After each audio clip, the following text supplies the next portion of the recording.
Idli பொடிக்கு ready பண்ணிக்கிட்டு இருக்கிறேன். இட்லி பொடி எப்படி செய்கிறது காட்டுறேன். 100 கிராம் தொளி உளுந்தம்பருப்பு. தொளி உளுந்தம்பருப்பு தான் டேஸ்டாக இருக்கும். அதாவது சுவையை கொடுக்கறது தொளி உளுந்தம்பருப்பு தான். தொளி உளுந்தம்பருப்பு வறுத்துக்கணும். அடுத்து கடலைப்பருப்பு, அது 50 கிராம். அது வறுத்து தட்டிக்கிடணும். அடுத்து இதை வறுத்து தட்டினவுடன் வத்தல், ஒரு 20 வத்தல் எடுத்து அதையும் நல்ல வாசம் வர மூலியமா வறுக்கணும். நல்ல கம என்று வாசம் வரணும். வாசம் வர மூலியமா வறுத்து அதையும் தட்டிக்கணும். இட்லி பொடி தயார் பண்ணிட்டு இருக்கேன். இட்லி பொடி கடலைப்பருப்பு 50 கிராம் போட்டு, அப்புறம் தொளி உளுந்தம்பருப்பு வறுக்கணும்.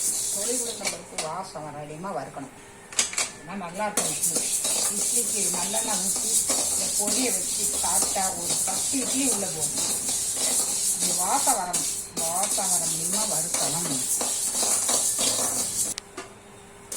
நீங்கள் எல்லாரும் வேலைக்கு போகிறவங்க அவசரமாக சாப்பிட்றதுன்னா இந்த பொடியை வச்சு சாப்பிட்டு போய்கிட்டே இருக்கலாம். அதில் வாசம் வரணும். இட்லி பொடியெலாம் வாசம் வந்தால் தான் நல்லாயிருக்கும். நல்ல வாசம் வரணும்னா வறுக்கணும்.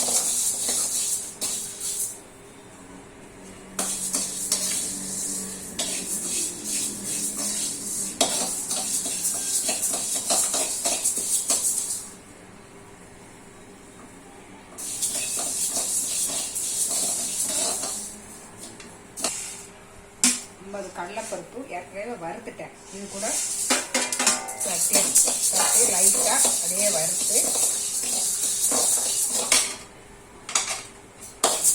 ரெண்டையும் நல்லா ஆற வைக்கணும். தட்டி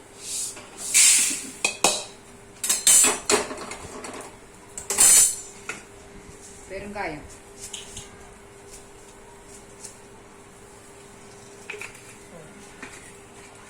சர்க்கரை ஒரு குத்து, காரம் வேணும்னா கூட 2 சேர்த்துக்கலாம்.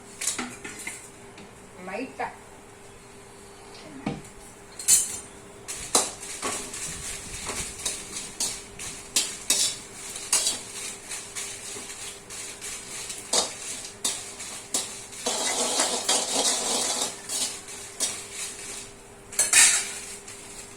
கருவேப்பிலை ஒரு குத்து,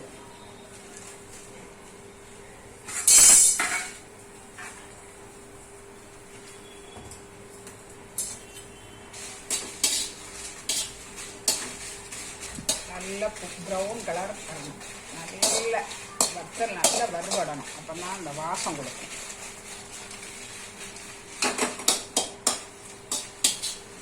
நல்லா வறுபடும்.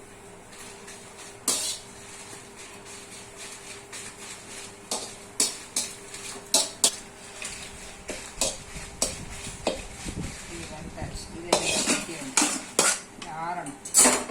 நல்லா ஆற வைக்கணும். ஊற்றணும். கருவேப்பிலையை போடணும். போட்டு நல்ல கருவேப்பிலை நல்ல பொரியணும். பொரிய வச்சு இது எல்லாத்தையுமே ஆற வச்சுட்டு இருந்தாலும் மிக்ஸி ஜார் எடுத்து நல்ல ஃபேனில் ஆற வச்சிடணும். ஆற வச்சுட்டு மிக்ஸி ஜாரில் போடணும். வெள்ளைப்பூடு போட்டு தேவையான அளவு உப்பு போட்டுக்கணும்.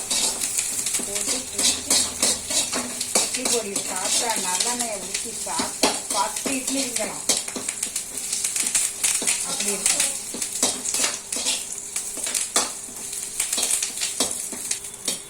கருவேப்பிலை நல்ல பொரியணும். பொரிஞ்சாதான் நல்ல வாசம் கிடைக்கும். நல்ல பொரிஞ்சு இருந்தாதான் நல்ல மனம் கிடைக்கும். ஒரு முறை நான் ட்ரெயினில் போய்கிட்டு இருக்கும்போது இட்லி பொடியை கொண்டு போனேன். பக்கத்தில் இருக்கிறவங்களுக்கு இட்லி பொடியை கொடுத்தேன். எப்படி மேடம் நீங்கள் செஞ்சீங்க எனக்கு சொல்லுங்கன்னு சொன்னான். ட்ரெயினில் போகையில் ஒரு மட்டும் இட்லி பொடி கொடுத்தேன். ஒரு பக்கத்தில் இருக்க சீட்டில் இருக்கவங்களுக்கு. அவங்க சாப்பிட்டுட்டு அருமையாக இருக்குது எனக்கு அப்படின்னு சொல்லி உங்கள் நம்பர் தாங்கன்னு வாங்கினாங்க. என் நம்பர் வாங்கி என் டவுட்டு கேட்டு அவங்க செஞ்சாங்க. அருமையாக இருக்குன்னு சொன்னாங்க. திருநெல்வேலிக்காரங்க. நாங்கள் தான் திருநெல்வேலிக்காரங்க தான். சூப்பராக செய்வோம். செஞ்சு சாப்பிட்டு பாருங்கள் நீங்களும் எப்படி இருக்குன்னு கமாண்டில் சொல்லுங்க. வத்தலை போடணும். வத்தலை போட்டு சால்ட்,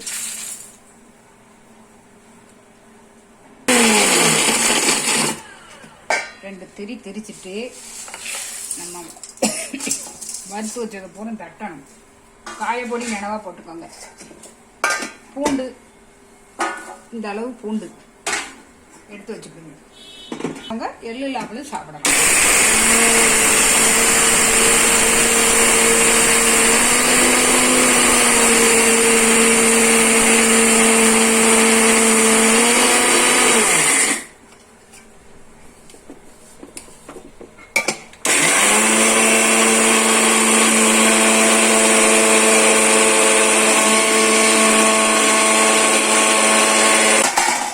இந்த ஸ்டேஜில் கூட போட்டுறோம்.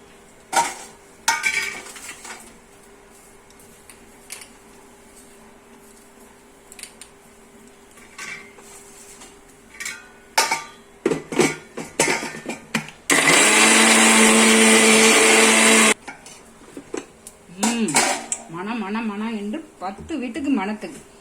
இப்படி சாப்பிட்டு பாருங்க. அப்புறம் நீங்க எனக்கு ஃபோன் பண்ணி கேட்பீங்க, மேடம் எப்படி செஞ்சிருக்கீங்க, நல்லா இருக்கு. அது இப்படி நடந்துருக்கலாம். பொடி இட்லி பொடி எப்படி பொடி நல்லா இருக்கான்னு பார்த்துட்டு நீங்கள் சாப்பிட்டு பார்த்துட்டு எனக்கு பொடி எப்படி இருக்குன்னு பார்த்துட்டு நீங்கள் சாப்பிட்டு பார்த்துட்டு எனக்கு கமெண்ட் பண்ணுங்க. 4 பேருக்கு ஷேர் பண்ணுங்க. ஐ பாய் மீனா. பொடி சாப்பிட்டு பார்த்துட்டு நல்லா இருக்கான்னு பார்த்து கமெண்ட் பண்ணுங்க, ஷேர் பண்ணுங்க. அடுத்த வீடியோவில் சந்திப்போம். உங்கள் மீனா.